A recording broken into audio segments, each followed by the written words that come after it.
Ya Rasulullah salamun alaik ya Rafi'a syani wa daraji. Dengan sifat ihsan seorang akan mendapat al-ma'rifah yang khusus. Rasulullah sallallahu alaihi wasallam bersabda, innallaha la yanzuru ila suwarikum wa amwalikum walakin innama yanzuru ila qulubikum wa amalikum. Allah. Ini hadis kita pandang simple ya. Kita baca kitab Penawar Bagi Hati, di antara awal-awal hadis ini keluar. Tapi ini hadis menunjukkan orang yang ada sifat jiwa ini, orang ada makrifat. Yaitu apa? Sesungguhnya Allah Ta'ala tidak memandang kepada zahirmu dan hartamu. Namun Allah Ta'ala bahkan bahwasanya Allah Ta'ala memandang, menilik ia akan hati kamu dan amalan kamu. Allah. Jadi kalau orang senantiasa tahu Allah Ta'ala sedang tilik amalannya dan hatinya, dengan hati apa dia laksanakan amalan itu, orang tu kenal Allah tak? Dia tahu Tuhan wujud tak? Dia tahu Tuhan sedang ada kerja tak? Kerjanya apa? Perhatikan dia dan menilai dia. Kenal Allah Ta'ala tu maknanya tak? Kenal. Orang kalau kenal polis, dia tahu dia punya buat semua tengah diperhatikan oleh polis. Yang dicatat, tu namanya dia kenal. Orang yang tak kenal polis, dia tak tahu dia akan dibikin apa-apa. Semua suka hati dia. Dia tahu dia sedang dicatat oleh polis, dipaham oleh polis. Begitu ya. Tak kenal. Orang yang kenal perompak, dia tahu macam mana perompak punya taktik. Sekarang kalau pintu kita buka, perompak sedang memerhatikan. Sekarang kalau alam aku padam, perompak mesti seronok. Dia faham perompak. Yang tak kenal perompak, yang selalu diceroboh. Yang kenal perompak sangat-sangat berjaga jangan diceroboh perompak. Yang kenal Allah akan sangat-sangat berjaga jangan sampai dimurka oleh Allah. Jangan sampai amalannya zahir tu tak diterima kerana apa? Hatinya tak betul ketika melakukan amalan itu kepada Allah ya. Jadi amalan hati mereka cukup sangat jaga ya. Cukup sangat jaga.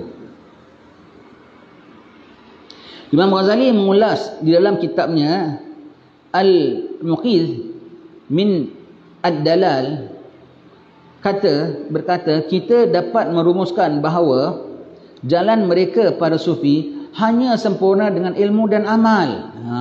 Dengan ilmu dan amal. Sebab apa? Amal mereka akan dipandang oleh Allah. Amal mereka dipandang oleh Allah dan amal mesti dilaksanakan dengan ilmu. Dah dengan ada ilmu dia amal. Dah dia amal, dia nilaikan amal itu kepada Allah, dihantarkan dengan hati apa dilaksanakan. Subhanallah, lebih tinggi, lebih mendalam lagi mereka punya presentation ibadat kepada Allah Ta'ala. Baik. Natijah ilmu mereka ialah melawan hawa nafsu, meninggalkan sifat-sifat hati yang buruk dan tercela, bagi membersihkan hati daripada segala sesuatu selain Allah. Cara membersihkan hati tersebut ialah dengan berzikir kepadanya ya. Jadi itu nak menuju kepada Allah dengan berzikir kepadanya, beramal kepadanya, makin bersih. Sebab itu zikir tak boleh tinggal ya, kita bilang ya. Sebab itu dalam tarekah sampai sebut zikir sir. Termasuk zikir sir itu bukan hanya setakat kali ketika kau tak ada kerja, kau duduk kau Allah. Ketika kau nak makan nanas, kau ingat apa Allah Ta'ala punya bicara. Apa Allah nilai kau ketika kau makan nanas. Itu zikir sir. Tanpa perlu dengan alhamdulillah, subhanallah, nak pegang nanas saja, subhanallah, alhamdulillah, wala ilaha illallah. Itu masih zikir zahir. Nak pegang nanas tak tinggal Allahumma barik lana fima razaqtana wa qina azabannar. Memang kuat doa dia lagi. Itu masih zikir zahir, hatinya tak ada kisah Allah. Tapi zikir sir tu diaplikan pada each movement, setiap pergerakan dia. Setiap pergerakan yang dia nak buat, gerak dia, minum dia, tidur dia, baring dia, semua tengok apa kira Allah Ta'ala. Semua dia ambil kira apa bicara Allah tentang perbuatanku ini. Dia ingat Allah dalam setiap perbuatan dia. Itu nama zikir sir. Sebab itu nak dapatkan zikir sir itu macam mana kita bilang? Damping Allah dengan banyak baca Al-Quran. Macam mana dapat zikir sir itu? Zikir zahir dengan Allah Ta'ala senantiasa sebanyak-banyaknya. Dalam kitab Hidayatul Salikin kita ada sebut ya. Dalam kitab Adab Suluk Al-Murid pun ada sebut ya. Maka kita berzikir pada setiap munasabah. Masuk toilet ada zikir. Bismillahirrahmanirrahim. Inna'udzubika minal khubuthi wal khaba'ith. Nak makan ada zikir. Tengok cermin ada zikir. Nak ngilu cermin saja. Allahumma kama ahsanta khalqi fahasin khuluqi. Begitu ya. Nak bikin apa semua ada ingat. Kemudian ada lepas sembahyangnya ada zikir. Nak malamnya ada zikir. Kemudian bikin apa zikir. Dah terbiasa zikir. pada free time dia zikir la ilaha illallah, la ilaha illallah, la ilaha illallah. Sampai banyak dia nak zikir, sampai dah terbiasa zikir sampai angkanya gugur. Hanya ada la ilaha illallahnya saja. Kemudian sampai kalimat-kalimatnya pun gugur. Hanya ada aware of Allah ada. Dia tak ada pakai perkataan-perkataan rasmi. Of course dia ada subhanallah, subhanallah sekian banyak, alhamdulillah, alhamdulillah sekian banyak, itu ada. Tapi pada senantiasanya tu tak ada menggunakan kalimat-kalimat rasmi. Tak ada kalimat-kalimat rasmi. Akan ingat senantiasa. Macam awak cinta isteri awak lah. Mesti kena ada kalimat-kalimat ke, ada tagline ke saja ke. Asyik WhatsApp. Jadi kalau asyik WhatsApp, ada tagline tu bermakna lain ketika tu dia tak ingat engkau. Dia tak ingat engkau. Dia hanya karang satu hari 5 tagline dia gitu. Tu dah tu dia tanda aku ingat engkau. Betul? Yang tak WhatsApp tu yang ingat engkau. Dia gitu, abang ingat saya tak? Takkan saya tak ingat awak. Bikin kerja pun, nak minum kopi pun terbayang wajah awak. Umpamanya ya. Begitu ya. Jadi tu apa diingat tak mesti dengan ada tagline. Betul yang namanya tagline Betul begitu ya. Tak perlu ada, dia direct dengan Allah. Tu fana dengan Allah. Tak sampai setakat gini mereka ada subhanallah, subhanallah. Mereka ada ya Allah, ya Allah. Mereka ada astaghfirullah, astaghfirullah. Mereka ada juga tak ada sebut apa kecuali hati Allah. Itu dalam zikir ni ada la ilaha illallah, ada Allah, Allah, Allah, ada hu. Tak tersebut. Hu. Kenapa kau sebut hu? Kan baik kau sebut Allah, Allah. Itu melatih kita tanpa menyebut Allah, tapi hati kita ingat Allah. Itu melatih mulut kita menyebut bukan Allah, menyebut hu, dia. Tapi kita ingat Allah, ya Allah Maha Agung, Maha Besar, Maha Kaya, ya Allah, ya Allah, ya Allah. Itu melatih hati kita. Sebab itu dia mengeluarkan nafsu kita naik kepada mutmainnah. Hu. Pada kau sebut hu kan kau baik Allah, ya Allah, astagfirullah kan baik pada hu. Kau tak tahu, itu namanya latihan. Menyebut tanpa menyebut kalimat Allah, tapi hatinya sangat menyedari Allah, cakap Allah, bicara Allah dengan hu.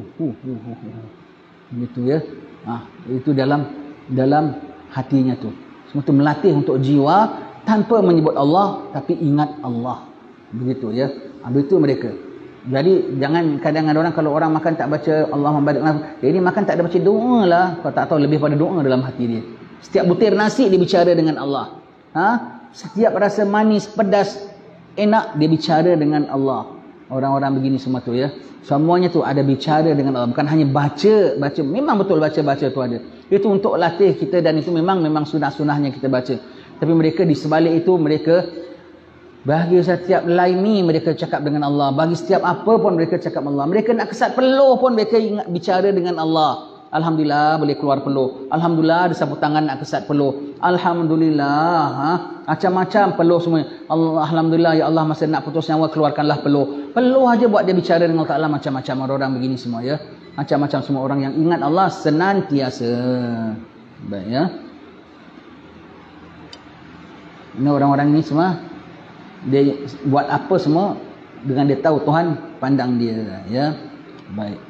Salawat salam tetap padamu, engkaulah sang Nabi penyejuk hatiku. Betapa hasrat ingin bertemu kami semua.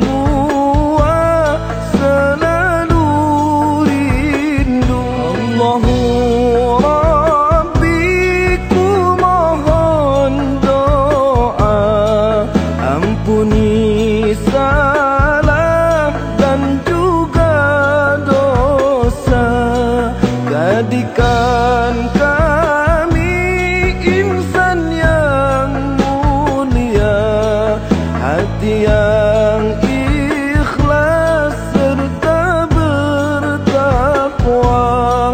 Kumpulkan kami dan keluarga bersama Nabi